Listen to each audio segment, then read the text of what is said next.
현재 국회의장이 비리 문제로 임기를 마치지 못하고 퇴진하는 사상 초유의 일이 벌어졌습니다. KT가 내일부터 스마트 TV에 대한 인터넷 접속을 제한하겠다고 밝혔습니다. 새누리당 비대위가 대기업의 중소기업 사업 영역 진입을 사실상 금지하는 방안을 추진키로 했습니다. 고실저축은행 피해자들에 대해 원금 5천만 원 이상에 대해서도 피해를 보상하는 법안이 국회 정무위 소위를 통과했습니다. 시청자 여러분 안녕하십니까. 생경제 현장의 김동석입니다. 장중 약세를 보였던 코스피가 전약 후강의 장세를 보이면서 2010선을 밟았습니다. 김종성 기자 연결합니다. 안녕하십니까. 안녕하세요. 네, 옵션 만기임에도 불구하고 외국인의 장 막판 매수세가 상당히 큰 힘이 됐습니다. 코스피 2010선을 넘어섰는데요. 오늘 시황 정리 부탁드립니다. 네, 오늘 코스피 지수는 전날보다 10.89포인트 상승한 2014.62포인트의 장을 마쳤습니다. 나흘째 상승세인데요. 이날 코스피 지수는 그리스 구제금융과 관련한 정치권과의 협상이 결렬됐다는 소식에 옵션 만기일 우려까지 겹치며 시작부터 약세를 나타냈습니다. 오전 한때 1980선이 무너지기도 했는데요. 장중 개인 매수가 유입되며 지수 하락을 막았고 장 후반에는 외국인 매수세가 커지면서 다시 2000선을 돌파했습니다. 이날 기관이 929억 원어치를 팔아치웠지만 외국인과 개인이 각각 1,009억 원, 436억 원어치를 순매수하면서 지수를 끌어올렸습니다. 프로그램 매매는 3,631억 원의 매도 우위를 보였습니다. 업종별로는 건설업, 은행, 화학 등이 크게 상승했고 전기, 가스업, 보험, 통신업 등은 하락했습니다. 시가총액 상위 종목 중에는 S-오일, 호남정유, SK이노베이션 등 정유주들이 유가 상승의 영향으로 크게 올랐고 반면 삼성화재, 롯데쇼핑, KTNG, 한국전력 등은 하락했습니다.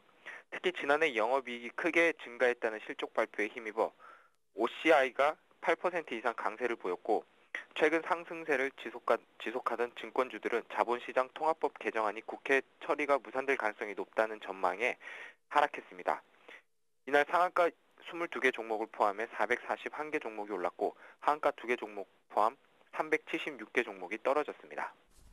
네, 2월달 옵션 만기를 무사히 넘기면서 전문가들은 추가 상승의 최대 걸림돌이 제거됐다라는 평을 하고들 있는데요. 자, 앞으로 지수가 2000선에 좀 무난히 안착할 것으로 내다보고 있는지요? 네, 그렇습니다. 이날 옵션 만기일을 맞아 지수 하락에 대한 우려가 컸는데요. 특히 지난달 옵션 만기일 이후 차익 잔고가 3조 3천억 원에 달한 상황이어서 차익 매물이 쏟아질 수 있다는 분석이 많았습니다. 그러나 이날 선물이 현물보다 비싼 상태를 이어가며 국가 지자체 등이 매수세로 돌아섰고 외국인의 매수세가 더해지며 프로그램 매물이 대항 추세를 막았습니다.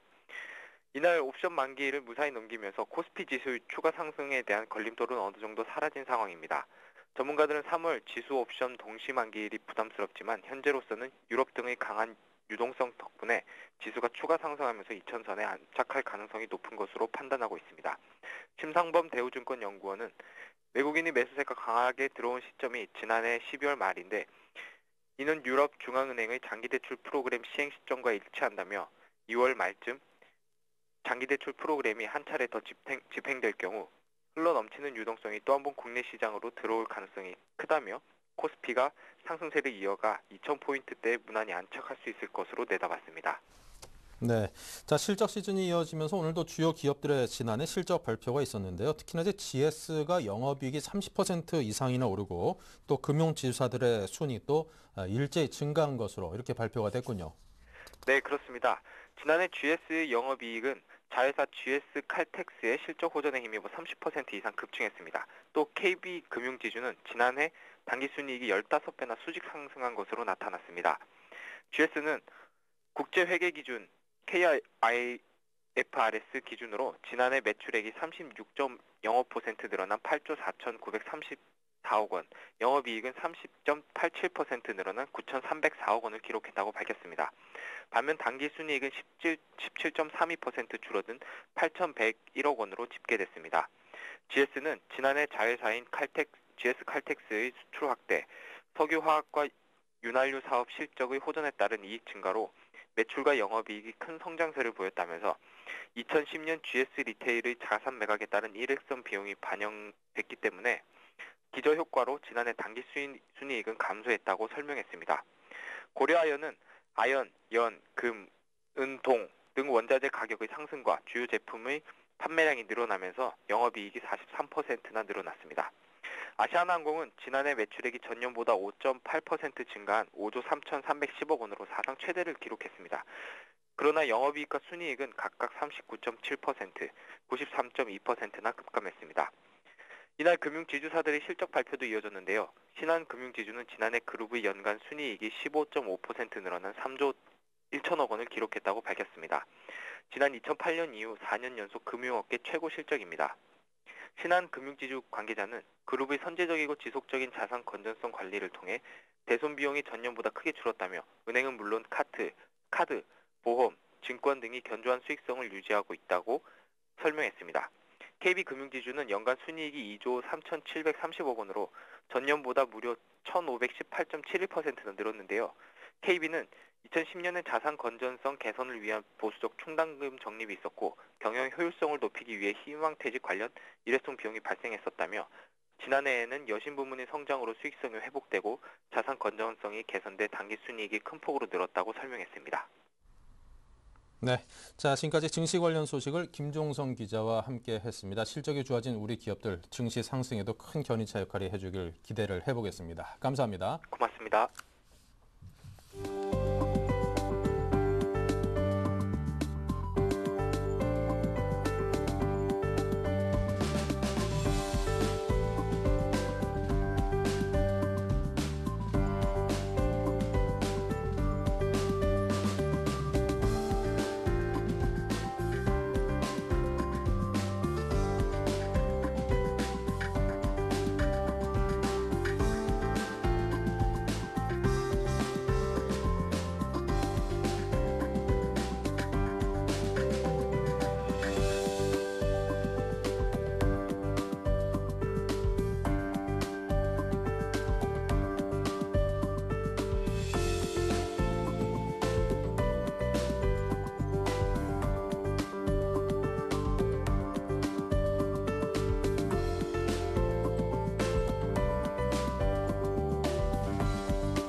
네, 오늘의 주요 뉴스를 전해드립니다. 현직 국회의장이 비리 문제로 임기를 마치지 못하고 퇴진하는 사상 초유의 일이 벌어졌습니다. 박희태 국회의장은 오늘 2008년 한나라당 전당대회 돈봉투 사건과 관련해 모든 책임을 본인이 지고 사퇴한다고 밝혔습니다. 임기를 4개월이 앞둔 상황에서 돈봉투 사건으로 인해 결국 불명예 퇴진한 것입니다. 박 의장은 이승만, 이기붕 등에 이어 국회의장 임기를 마치지 못한 역대 4번째 의장이 됐으며 비리나 부패 사건과 연루돼 퇴진한 첫 의장이 됐습니다. 후임 국회의장으로는 육선 의원인 정몽준, 홍사덕 의원 등이 거론되고 있습니다. 박근혜 새누리당 비대위원장은 늦은 감이 있지만 고뇌 찬 결단을 내린 것은 다행이라고 말했습니다. 이에 대해 민주당은 결단이 너무 늦었다며 사건에 연루된 김효재 청와대 정무수석도 사퇴해야 한다고 공세를 높였습니다. KT가 스마트 TV 제조사들이 정당한 대가를 지불하지 않고 인터넷망을 사용하고 있다며 내일부터 스마트 TV에 대한 인터넷 접속을 제한하겠다고 밝혔습니다. 이에 따라 스마트 TV 사용자들이 불편을 겪게 됐으며 삼성전자, LG전자 등 스마트 TV 제조업체들도 타격을 입게 됐습니다. 김효실 KT 스마트 네트워크 정책 TF 상무는 오늘 기자 간담회를 열어 스마트 TV 제조사들이 우리의 통신망을 무단으로 이용해 서비스하고 있다며 지난해부터 협력하기 위해 노력했지만 협상이 원활치 않아 이 같은 조치를 취하게 됐다고 설명했습니다. KT 측은 스마트 TV 접속이 제한되면 스마트 TV에서의 애플리케이션 이용은 제한되지만 기존 방송 시청이나 초고속 인터넷 사용에는 지장이 없다고 설명했습니다. 새누리당 비상대책위원회가 대기업의 중소기업 사업 영역 진입을 사실상 금지하는 방안을 추진하기로 했습니다. 이주영 정책위 의장은 중소기업이 시장 점유율의 3분의 2 이상을 차지하는 업종은 대기업이 차지할 수 있는 점유율 한도를 현행 5%에서 1%로 대폭 하향 조정할 계획이라고 밝혔습니다. 1% 시장 점유율을 기대하고 대기업이 진출하는 것은 불가능하기 때문에 사실상 대기업의 중소기업 업종 진출이 금지될 것으로 보입니다. 비대위는 이 같은 방안을 신규 진출에 대해 적용하기로 했으며 기존 진출 사례까지 소급 적용할지는 추후 논의를 통해 결정하기로 했습니다. 부실저축은행 피해자들에 대해 원금 5천만 원 이상에 대해서도 피해를 보상하는 법안이 국회 정무위 소위를 통과했습니다. 이 법안은 저축은행 분식 회계로 과오납된 법인세 등으로 약 1,000억 원의 보상 재원을 마련해 예금 보장 한도인 5천만 원 초과 예금액에 대해 최대 60%까지 보상하는 방안을 담고 있습니다. 보상 대상은 2008년 9월 금융위기 이후 현재까지 영업 정지된 저축은행 18곳의 예금주입니다. 하지만 이에 대해 금융권 안팎에서는 현행 금융소비자보호체계의 근간을 흔드는 법안으로 전형적인 포퓰리즘 법안이라는 지적이 나오고 있습니다. 한국은행 금통위가 이달 기준금리를 현재 수준인 연 3.25%로 동결했습니다. 기준금리는 지난해 6월 3.25%로 오른 뒤 8개월째 같은 수준에 머물게 됐습니다. 금통위는 유로 지역 경제 활동이 부진하고 중동 지역의 지정학적 리스크 등 세계 경제에 불확실성이 있는 데다 국내 경기도 위축 조짐을 보여 기준금리를 동결했다고 설명했습니다. 김종수 총재는 소비자 물가에 대해 인플레이션 기대 심리가 여전히 4% 수준으로 높게 나타나고 있다며 유가가 올라갈 위험과 공공요금 인상 개연성 등이 있어 경계심을 갖고 있다고 말했습니다. 은퇴했거나 은퇴를 앞두고 신용불량자가 되는 사람이 급증하고 있습니다. 신용회복위원회에 따르면 지난해 개인 워크아웃을 신청한 신불자 가운데 50세를 넘는 사람은 18,342명으로 집계됐습니다. 이는 지난해 전체 신청자 75,850명의 24.2%에 해당합니다. 50에서 59세 신불자가 차지하는 비중은 2002년 8.12%에서 지난해 19.4%로 커졌고 60세 이상도 1.4에서 4.8%로 늘었습니다.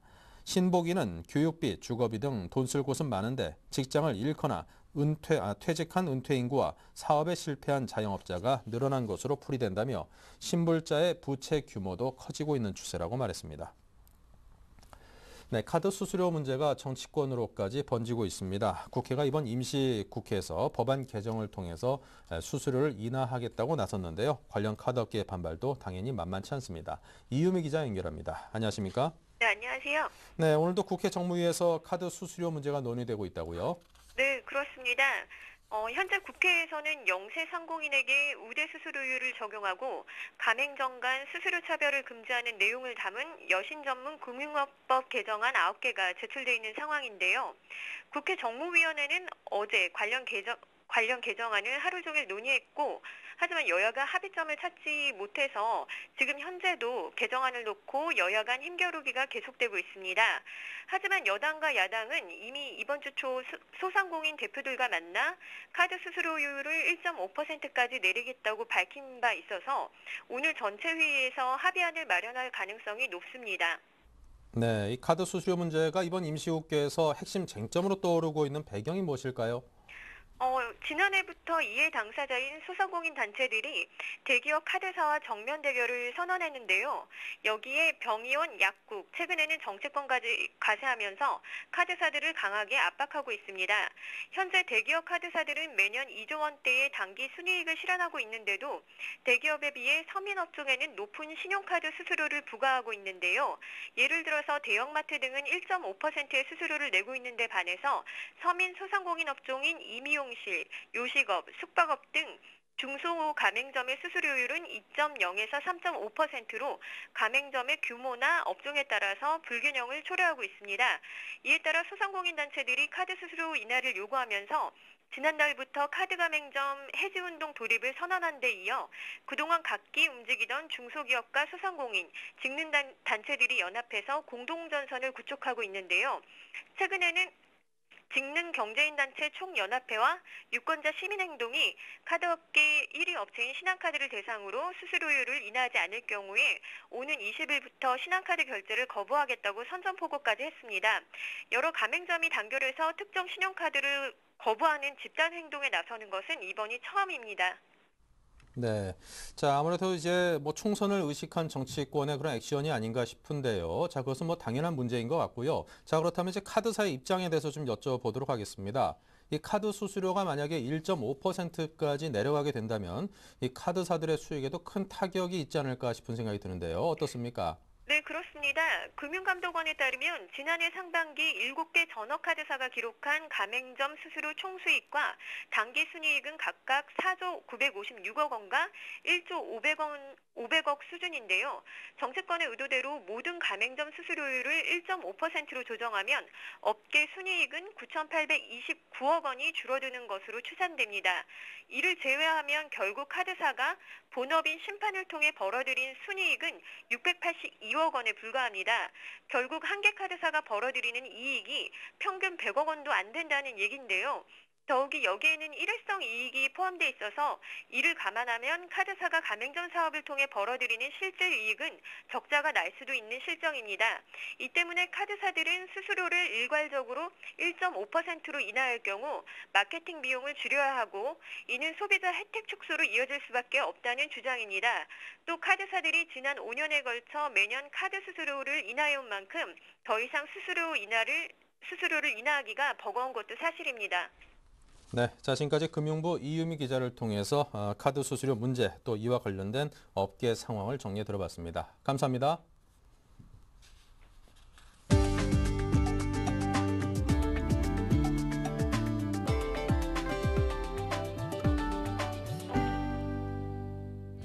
국토해양부는 미니쿠퍼 S 2,231대에 대해 제작 결함으로 리콜한다고 밝혔습니다.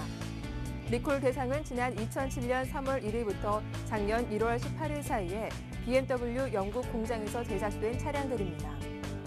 국토부 조사 결과 압축된 공기를 강제로 엔진에 넣어 출력을 높여주는 터보의 냉각 펌프 제어 장치 결함으로 냉각 펌프에 화재가 발생할 가능성이 발견됐습니다. 해당 차량 소유자는 BMW 코리아 미니 서비스 센터에서 무상으로 수리를 받으면 되고 리콜 전 자비로 수리한 사람은 보상을 신청할 수 있습니다. 신한카드는 발렌타인데이, 화이트데이와 졸업, 입학 시즌을 맞아 다양한 체크카드 관련 이벤트를 진행합니다. 발렌타인데이와 화이트데이에 신한 체크카드를 5만 원 이상 사용한 20, 30대 고객 중 170여 명을 추첨해 디지털 카메라, 패밀리 레스토랑 이용권, 영화 관람권 등을 줍니다. 또 3월 말까지 백화점, 할인점, 도서, 교복 등의 업종에서 체크카드로 누적 30만 원 이상 사용한 고객 중 80여 명을 추첨해 기프트 카드와 백화점 상품권 등을 증정합니다. 별도의 응모 절차 없이 사용 실적만 충족되면 자동으로 응모됩니다. 홈플러스가 자사 인터넷 쇼핑몰에서 구입한 상품을 인근 점포에서 찾아가는 서비스를 실시합니다. 케이크, 빵, 치킨, 김밥, 초밥 등 총 60여 종의 간편 조리식품이 대상입니다. 픽업 가능 시간은 오전 11시부터 오후 6시까지로 고객이 원하는 픽업 시간에 맞춰 신선하고 따뜻한 상품을 직접 조리해 판매합니다. LG U+는 회사 공식 페이스북에 LTE 서비스 관련 이야기를 담은 LTE 비법 노트를 연재합니다. 회사 측은 매주 월요일 LTE 기술과 서비스 관련 정보를 지속적으로 업데이트하고 댓글로 남긴 질문을 선정해 월 1회 소개할 방침입니다. LG U+는 지난해 말 국내 통신업계 최초로 전국 84개 시에서 LTE 전국망을 구축했으며 현재 U+ LTE 가입자는 91만 명 이상입니다. 네, 이상으로 오늘 생경제 현장을 마칩니다. 감사합니다.